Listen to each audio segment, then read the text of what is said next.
The house was quiet, as it always was when Tom was away. The dishwasher hummed softly in the background, its rhythm the only company Lena had as she folded laundry on the kitchen island. Outside, the late summer sun hung lazily over the rooftops, casting golden light across her polished hardwood floors. Lena glanced at the clock. 6:12 p.m. Tom's flight had landed hours ago, but there'd been no text. Not even a voicemail. She shook her head with a hollow chuckle and placed another neatly folded shirt into the basket. This was life now. Predictable. Stable. Empty. She wasn't unhappy.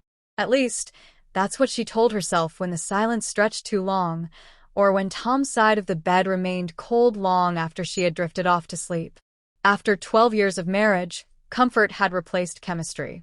The spark that once made her heart race now flickered faintly under layers of routine and responsibility.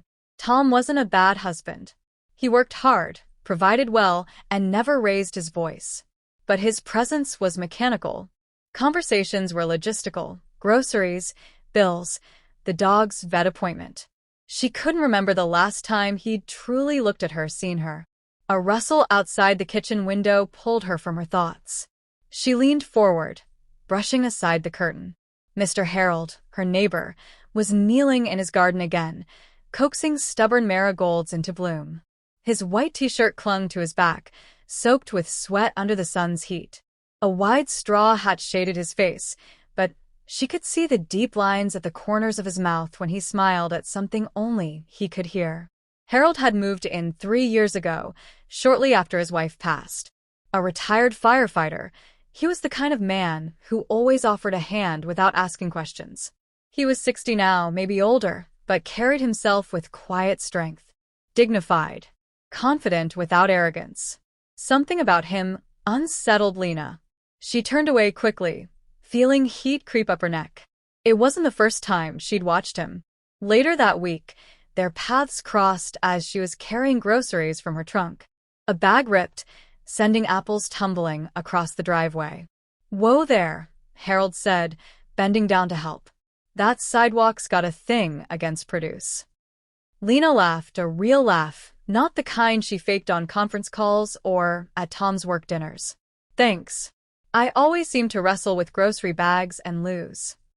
Harold handed her a bruised apple. "You all right?" She hesitated. It was such a simple question, yet it hit deeper than she expected. "Yeah, just a long day. You want some help carrying the rest in?" She should have said no, but the word never made it out of her mouth. Inside, Harold moved with ease, placing the bags on the counter and scanning her kitchen like he'd seen 1,000 like it, and maybe he had. "Nice place," he said. "Feels like a home." "Sometimes," she replied before catching herself. He gave her a look. Not pitying, not prying, just present. That was how it started. They saw each other more after that. Passing greetings turned into short chats. He complimented her flowers.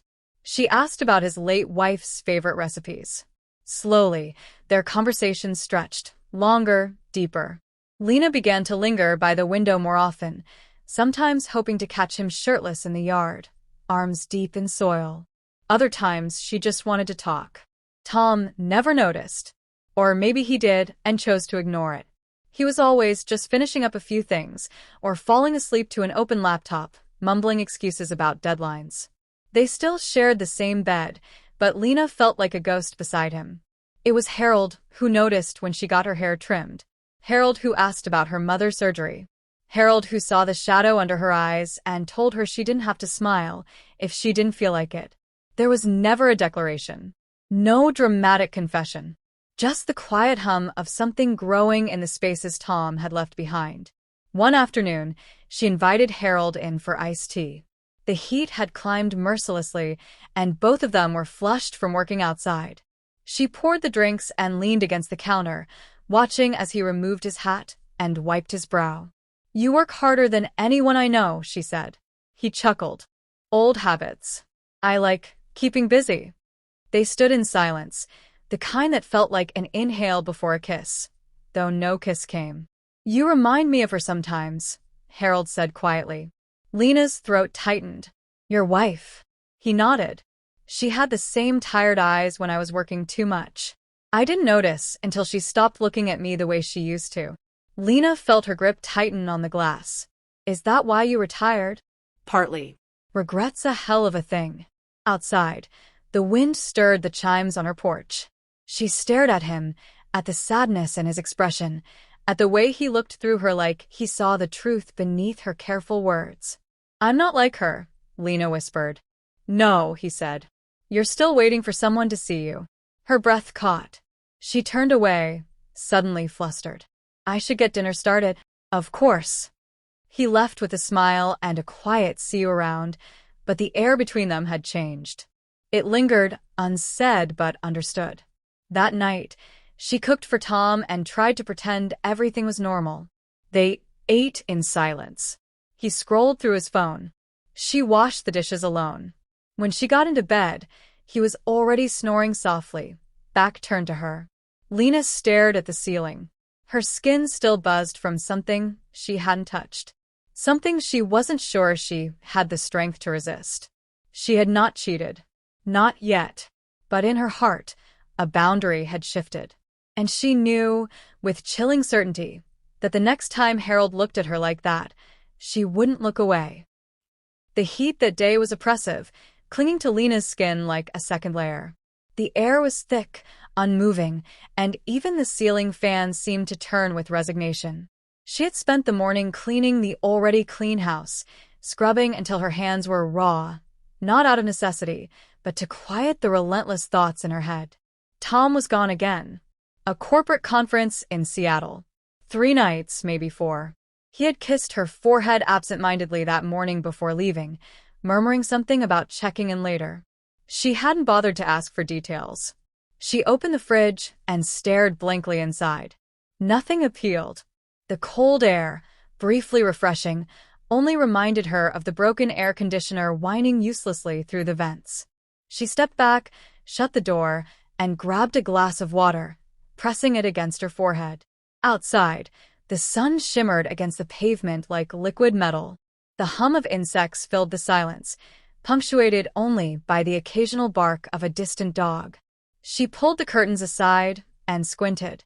There he was, Mr. Harold, bare-chested, beneath the makeshift outdoor shower he'd built last summer. A simple fixture, a bamboo enclosure with slatted wood panels and a hose rigged to a spout. It was practical, private enough, and oddly beautiful in its simplicity. Water cascaded down his back, catching the sunlight like glass. His silver hair was slicked back, eyes closed, lips slightly parted. Lena should have looked away. She should have closed the curtain, scolded herself, turned her attention to something, anything, else. But she didn't. She watched, heart thudding in her chest like it wanted out. Her fingers curled against the fabric of the curtain, as if it tethered her to restraint. He turned slightly, perhaps sensing her gaze. Or maybe it was coincidence. She couldn't tell. Her voice escaped before she could stop it, playful, reckless, and trembling beneath the heat. Didn't expect the show today. Harold opened his eyes slowly, water still streaming over his shoulders.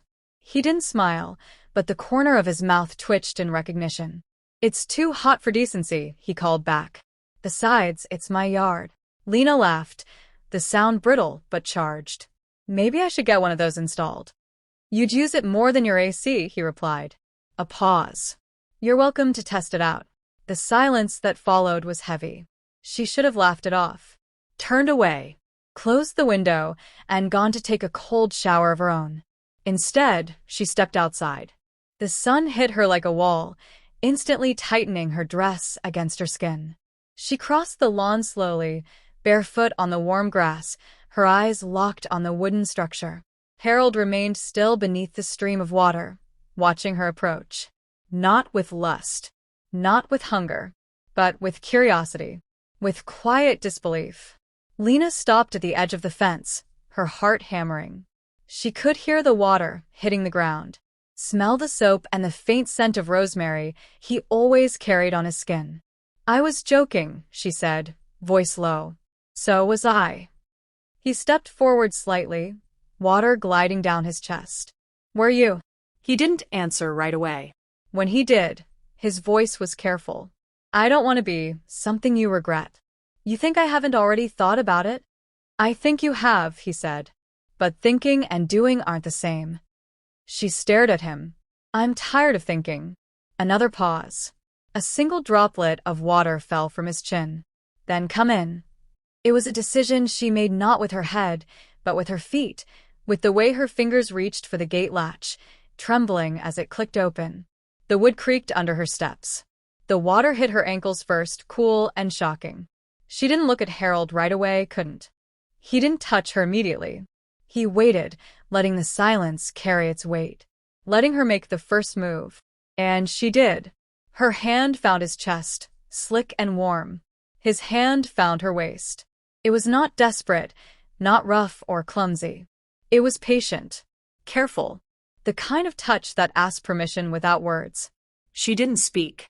Words would only ruin it. Their lips met with hesitation, like a secret being told for the first time. Then again, firmer, deeper, her hands reaching up around his neck. He held her as if she might break, but she didn't feel fragile. She felt alive. In that moment, the years peeled away. The silence of her marriage, the nights spent alone in a shared bed, the growing numbness in her chest, all of it dissolved under the spray of water and the heat of another man's touch. Time blurred. She didn't know how long they stayed that way. Minutes? Hours? It didn't matter.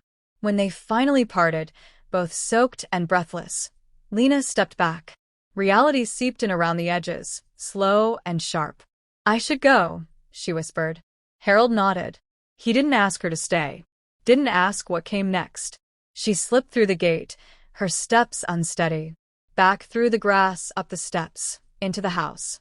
The moment the door closed behind her, she leaned against it, trembling. She didn't cry. She didn't speak.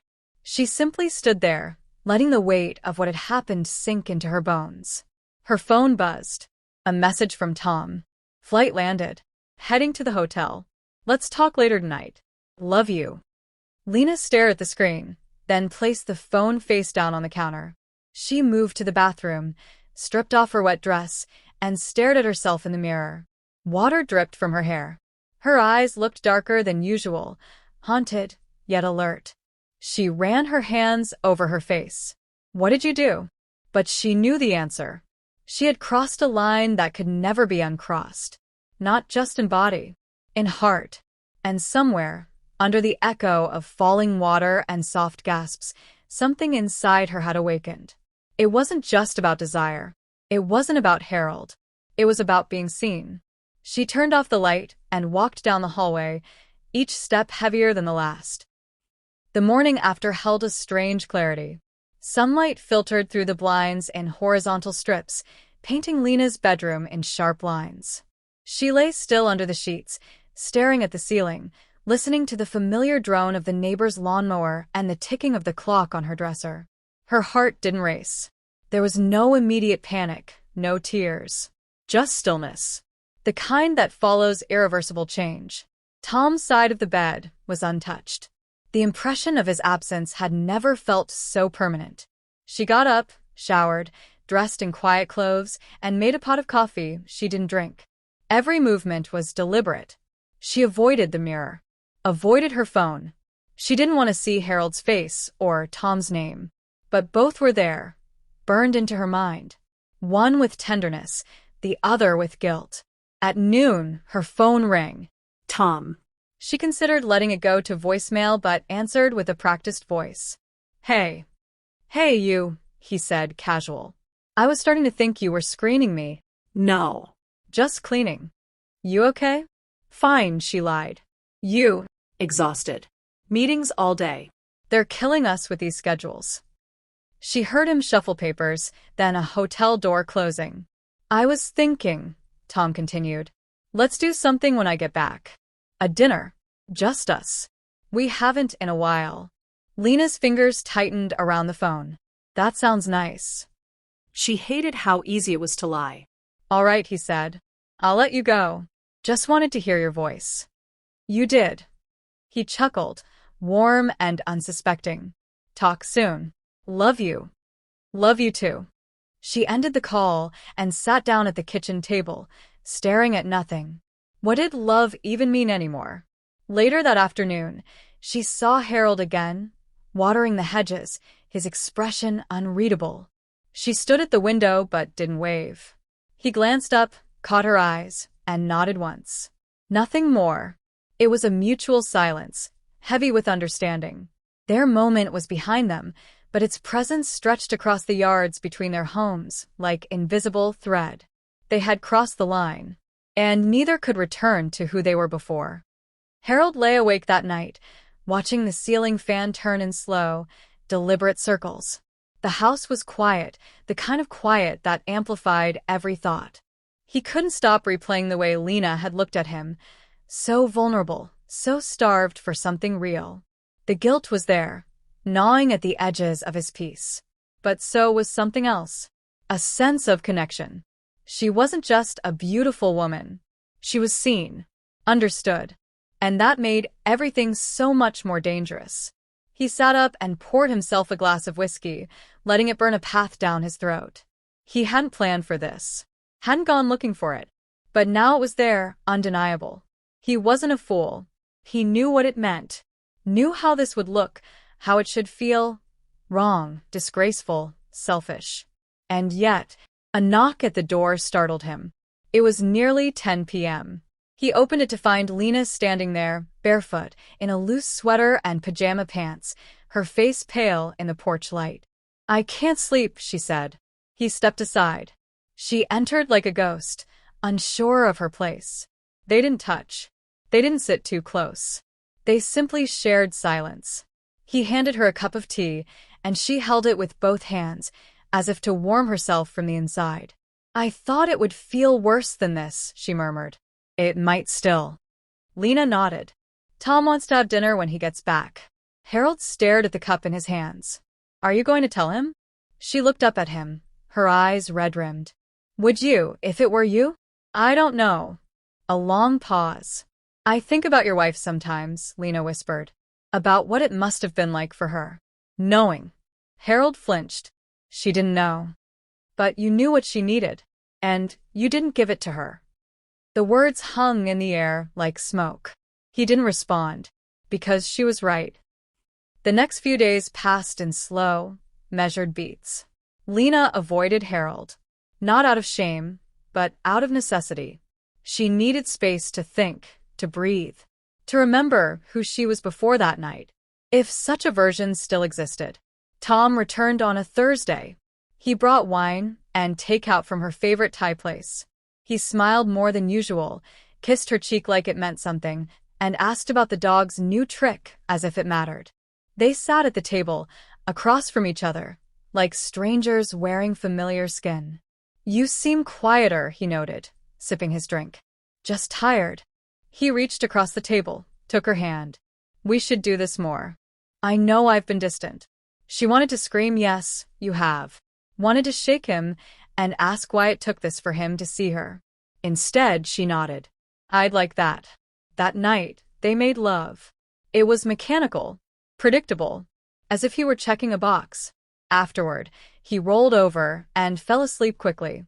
Lena stared at the ceiling, blinking against the tears. How had she become a woman with two lives? It wasn't until Saturday that things truly began to unravel. Lena stood in the yard, pulling weeds along the fence, when Tom stepped outside. "Hey," he said casually, "met your neighbor earlier." She stiffened. "Harold?" Yeah. He was out front. "Mentioned you'd helped him with his garden recently." Lena forced a smile. "He's friendly." Tom studied her. "That's so." A long pause passed between them. She looked up. His eyes weren't accusing, not yet, but they were searching. "Is there something I should know?" he asked. The question was calm, deceptively simple. Lena stood, brushing dirt from her hands. No. But even as she said it, her voice cracked at the edges. Tom watched her for another beat, then nodded slowly and walked back inside. That night, she found Harold sitting on his porch, staring out at the stars. "I think he knows," she whispered. He didn't ask who. "He didn't have to." Harold sighed. Then it's only a matter of time.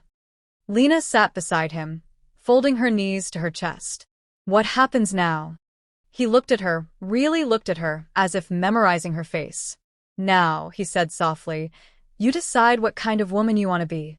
And with that, the weight of every secret she carried finally settled on her shoulders. The question wasn't whether it would break her.